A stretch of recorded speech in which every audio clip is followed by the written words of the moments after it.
अंतरिम केंद्रीय बजट 2024 से 25 में रक्षा मंत्रालय को रिकॉर्ड 6.21 लाख करोड़ रुपए से अधिक का आवंटन। वित्त वर्ष 2023 से 24 से 4.72% ज्यादा 1.72 लाख करोड़ रुपए। कुल रक्षा बजट का 27.67%। पूंजी अधिग्रहण के लिए आवंटित राजस्व व्यय वेतन के अलावा के लिए सशस्त्र बलों का बजट 92,088 करोड़ रुपए है। रक्षा पेंशन के लिए बजटीय आवंटन बढ़कर 1.41 लाख करोड़ रुपए हुआ। आत्मनिर्भरता को बढ़ावा देने वाले रक्षा पूंजीगत व्यय में वृद्धि का रुझान जारी है। वित्त वर्ष 24 से 25 के लिए रक्षा में पूंजीगत व्यय के लिए बजटीय आवंटन 1.72 लाख करोड़ रुपए है, जो वित्त वर्ष 22 से 23 के वास्तविक व्यय से 20.33% अधिक है और वित्त वर्ष 23 से 24 के संशोधित आवंटन से 9.40% अधिक है। यह आवंटन तीनों सेनाओं की दीर्घकालिक एकीकृत परिप्रेक्ष्य योजना LTIPP के अनुरूप है, जिसका उद्देश्य वित्त वर्ष 2024 से 25 में कुछ बड़े अधिग्रहणों को मूर्त रूप देकर सशस्त्र बलों के आधुनिकीकरण के माध्यम से महत्वपूर्ण क्षमता अंतराल को भरना है। बढ़े हुए बजटीय आवंटन से सशस्त्र बलों को अत्याधुनिक विशिष्ट प्रौद्योगिकी वाले घातक हथियारों, लड़ाकू विमानों, जहाजों, प्लेटफार्मों, मानव रहित हवाई वाहनों, ड्रोन, विशेषज्ञ वाहनों आदि से लैस करने में सुविधा होगी। वर्तमान भूराजनीतिक परिदृश्य में और आत्मनिर्भरता एवं निर्यात को बढ़ावा देने के दोहरे उद्देश्य के साथ वित्तीय वर्ष 2024 से 25 में रक्षा बजट 6,21,540.85 करोड़ रुपए तक पहुंच गया है। यह कुल केंद्रीय बजट का 13.04% है, जिसे वित्त मंत्री श्रीमती निर्मला सीतारमण ने 01 फरवरी 2024 को संसद में पेश किया था।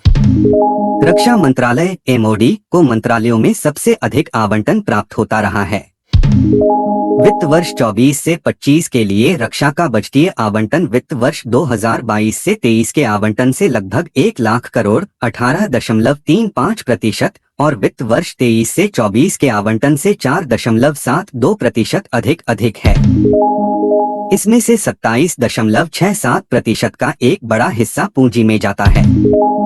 14.82% जीविका और परिचालन तैयारियों पर राजस्व व्यय के लिए, 30.68% वेतन और भत्ते के लिए, 22.72% रक्षा पेंशन के लिए और 4.11% रक्षा मंत्रालय के तहत नागरिक संगठनों के लिए जाता है। विमानों की अतिरिक्त खरीद, मौजूदा MiG-29 के लिए उन्नत इंजनों के अधिग्रहण, परिवहन विमान C-295 और मिसाइल प्रणालियों के अधिग्रहण के साथ साथ मौजूदा Su-30 बेड़े के नियोजित आधुनिकीकरण को आवंटित बजट से वित्त पोषित किया जाएगा। इसके अलावा मेक इन इंडिया की पहल को आगे बढ़ाने के लिए घरेलू उत्पादन में अत्याधुनिक तकनीक सुनिश्चित करने के लिए LCA-NKI IOC FOC कॉन्फ़िगरेशन को अतिरिक्त रूप से वित्त पोषित किया जाएगा। भारतीय नौसेना की परियोजनाएं जैसे डेक आधारित लड़ाकू विमान, पनडुब्बियां, अगली पीढ़ी के सर्वेक्षण जहाजों आदि का अधिग्रहण इस आवंटन के माध्यम से पूरा हो जाएगा। पूंजी के तहत बड़ा आवंटन रक्षा क्षेत्र में आत्मनिर्भरता को बढ़ावा देने पर केंद्रित है।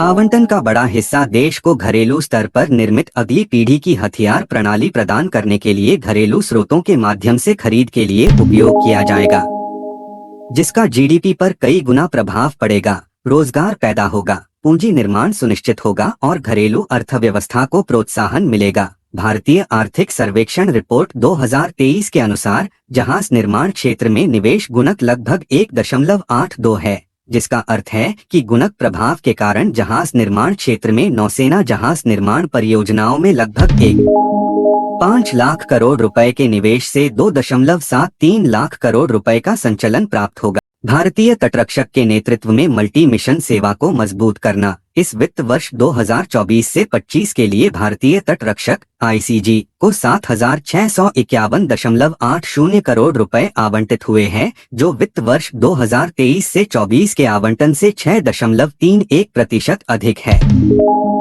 इसमें से 3,500 करोड़ रुपए केवल पूंजीगत व्यय पर खर्च किए जाने हैं, जिससे जल में उत्पन्न होने वाली उभरती चुनौतियों का समाधान करने और अन्य देशों को मानवीय सहायता प्रदान करने के लिए ICG के शस्त्रागार में ताकत जोड़ी जाएगी।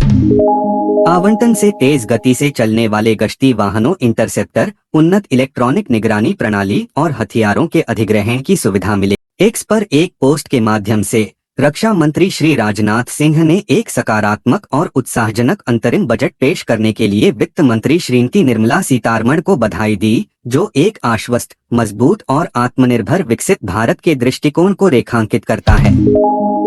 उन्होंने कहा, बजट भारत के तीव्र आर्थिक परिवर्तन की झलक देता है, जो प्रधानमंत्री श्री नरेंद्र मोदी के 2047 तक भारत को एक विकसित राष्ट्र बनाने के दृष्टिकोण से प्रेरित है। रक्षा मंत्री ने कहा कि इस बजट में बुनियादी ढांचे, निर्माण, विनिर्माण, आवास और प्रौद्योगिकी विकास पर बड़ा जोर दिया गया है। उन्होंने कहा, कोविड-19 के दौरान जब दुनिया लड़खड़ा रही थी, भारत आशा की किरण बनकर उभरा। यह बजट पूरी तरह से प्रधानमंत्री के पंचामृत लक्ष्यों के अनुरूप है और यह अगले 5 वर्षों में अभूतपूर्व विकास का मार्ग भी प्रशस्त करता है।